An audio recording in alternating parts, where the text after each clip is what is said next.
What's up, everyone? Back for another beer review, and today I'll be reviewing yet another beer from Hop Butcher for the World, and they're out of Chicago, Illinois, and this is their Deep Rinse. So they're calling this one a Cold IPA.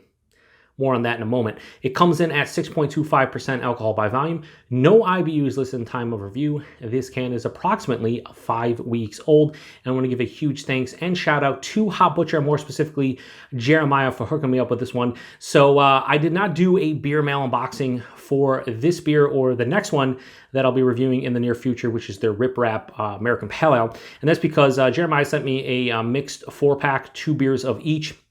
And I had a lot of stuff going on, as you know, over the past couple months, at this point, like 4 months, well, 3 or 4 months. When you see this, it'll be like 4 months. I've had a lot of, personal medical issues going on and stuff. So I just didn't have the time to do a beer mail unboxing, but he did send me 2 Deep Rinse and 2 Rip Raps. And I did not do a beer mail unboxing, which is a rarity. Usually I do. So I do apologize to Jeremiah and Hop Butcher, but they totally sent me this one and I do appreciate it. So now, when it comes to cold IPA, I have no idea what that means. Does it mean they kept it cold the entire time, like Coors Light?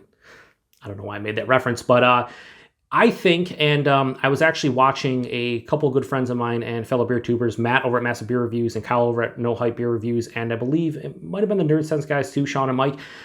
They were talking about this one during a live stream, and they thought maybe it was more like a Kolsch, where it's fermented with ale yeast and then cold conditioned. So I don't know if that's the case. I guess we'll see. But they're using some old school hops in here. They're using Centennial, Simcoe, and Amarillo. And then they're using Zuper Saazer, which I had to look up because I had no idea what that meant. And it's basically just Michigan-grown Saaz hops. So yeah, some older hops in this one. It sounds interesting. I feel like it's going to be a clear beer. I've yet to watch any reviews on this one. I probably should have watched like Matt and Kyle's reviews, but I did not. So that's on me. Anyway, yeah, it's looking clear. I just felt like this is going to be an old school type of IPA, but I don't know. And also, hashtag proper glassware, and that's because Jeremiah ended up sending me a couple glasses in a beer mail, and I am using them. This is the first time you'll see it, and this is like, like a big, like just oversized, I said stemless wine glass. I guess it could be like a brandy glass, oversized brandy glass. I don't know. It's just a huge glass. I love it. And as you can see, this does have some chill haze on it, but it's definitely filtered to some degree. Has just like a straight up orange color. It looks like an old school IPA, about a finger of this bright white, fluffy, almost fluffy head, but like soap sudsy as well. But yeah, this looks like an old school IPA of some sort. That's what it looks like. Anyway, let's get a nose. And it smells like one, but here's the thing. Hang on. Yeah, so it smells zesty, very zesty, like a lot of just grapefruit and orange zest. But then it has like sweeter orange as well. What the hell is that? I'm getting a little bit like papaya, fleshy fruit, papaya, mango, something like that. But then it has this nice like floral, slight pine resin kind of character too. This is like, I feel like this is, I don't know, like a tribute to old school IPAs. That's what I'm kind of getting from it, based on the look, based on the nose. It definitely smells sweeter than you would anticipate a beer like this looking, honestly. Hang on. Now I'm getting like sweeter orange, sweeter tangerine, almost like an orange, and you dipped it in like, not honey, but like you sprinkled some sugar on top of it, or like a grapefruit with sugar on top of it. Yeah, smells damn good. Smells good, but it's not a New England style. This is definitely an older school. You could say West Coast, but it doesn't have enough pine resin and enough grapefruit for me to say that. And it just smells like an older school IPA that you'd see, 10 years ago. But anyway, it smells pretty good. Let's get into it. Cheers, everybody, and thanks again to Jeremiah.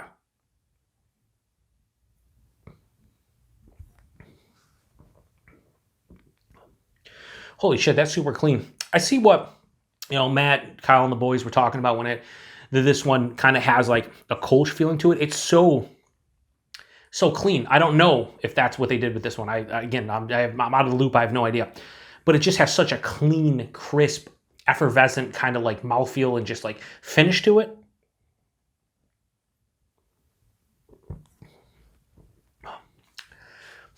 Wow, I could drink a lot of these. I thought the bitterness would be higher because it's just everything that I associated with like an older school IPA being, but it doesn't have a substantial bitterness. It has a bitterness, but it's not overly so. Anyway, let's get into the body and mouthfeel. Body's lower side of medium body. It's appropriate for a 6.25% beer. Mouthfeel, crisp, clean, effervescent, has very lager-esque qualities to the mouthfeel. It's very spritzy on the tongue, a lot of carbonation, and that's where it like sets itself apart from the other beers that Hop Butcher does, because this has more carbonation and more of a feeling of the carbonation on the palate, which is cool, unique for them. Not unique in general for like beers, but just for them. And when you're like, if you told me I knew nothing about it, just said here, Cold IPA from Hop Butcher, and I didn't see the live stream with Matt and the guys, I would have no. Cold IPA, I wouldn't honestly know what to make of that. I wouldn't. I mean, I would maybe think Kolsch, but not really. So I don't know. I don't know what that exactly means, but what I'm tasting is a fucking really well done 6.25% IPA that has a great body and mouthfeel, in my opinion, for what I think they're going for.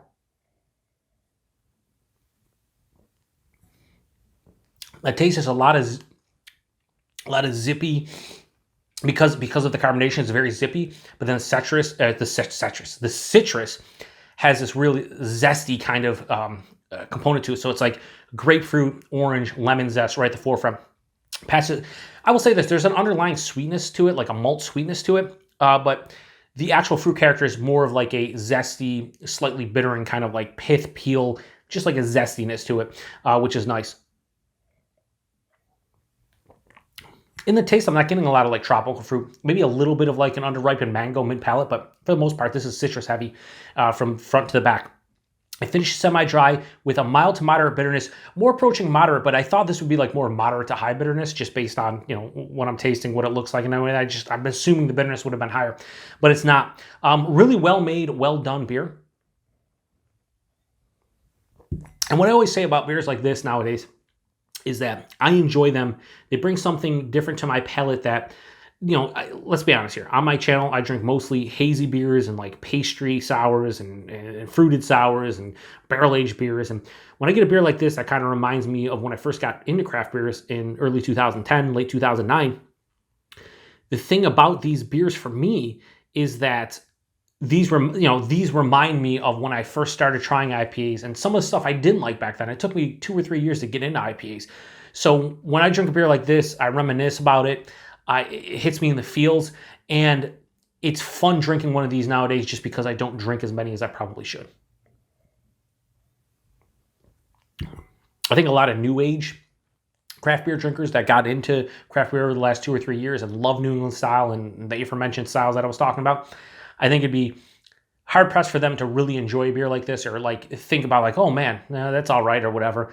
But for me, looking back, it's like, this is what IPAs used to be. So for me, it just, I don't know, nostalgia kicking in a little bit for me. But yeah, at the end of the day, is it an amazing beer? It's not amazing if you just take it and compare it to all the other beers that I've ever had in general, whatever, 5,000 plus beers now at this point. But when I look at Hop Butcher as a whole and I know what they do, and I've said it before, I think they do a great job with their hazies. And their hazies aren't like true New England style for me. Like I always say, they have a New England style core to them with some like influences from West Coast IPAs, some influences from East Coast IPAs. So when I get a beer like this that is just reminiscent of an older school IPA and they do it this well, I have to give them props. And I do give them props. I think this is a very well done beer. Whether this is, you know, Kolsch-esque where they cold condition it, or maybe they just kept it cold the entire time, like I mentioned earlier, like Coors Light. Whatever the case may be with this one, I think they did a damn good job. Rating wise, I'm not going to go crazy high on it because I don't, you know, again, I just have to compare it to everything else I like. And I like doing style IPAs more than older school IPAs, just the truth, plain and simple. But for this one, Deep Rinse Cold IPA, I'm going to give it a straight 4 out of 5. I think that's what it deserves. If you've had this one before, definitely let me know what you think about it. I feel like this is a beer that will be lost with a lot of people, like I said, newer craft beer drinkers, but a lot of old school craft beer drinkers will appreciate this one a little bit more. I might be off base, but that's what I feel. Price and availability, $12.99, I believe, a 4-pack of this. It might have been $14.99, but I think it's $12.99. I remember Jeremiah saying most of the just like the regular style IPAs, the 6.5 and less are usually $12.99 4-pack. So $12.99 4-pack for this is a great value. Availability, Chicagoland. That's pretty much where Hop Butcher gets distro because that's where they're located.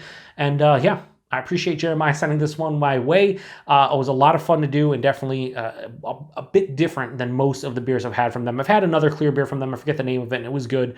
But this one just kind of reminds me of old school IPAs in a great way. So 6.25%. You can't taste the alcohol either. Yeah, just a fun beer. I'm going to finish off the rest of that off camera and really enjoy every second of it and appreciate it for what it is. So thanks again to Jeremiah for hooking me up with this one. Thanks to everybody stopping by for another beer review here on the Beer Patrol. To the next one. Cheers.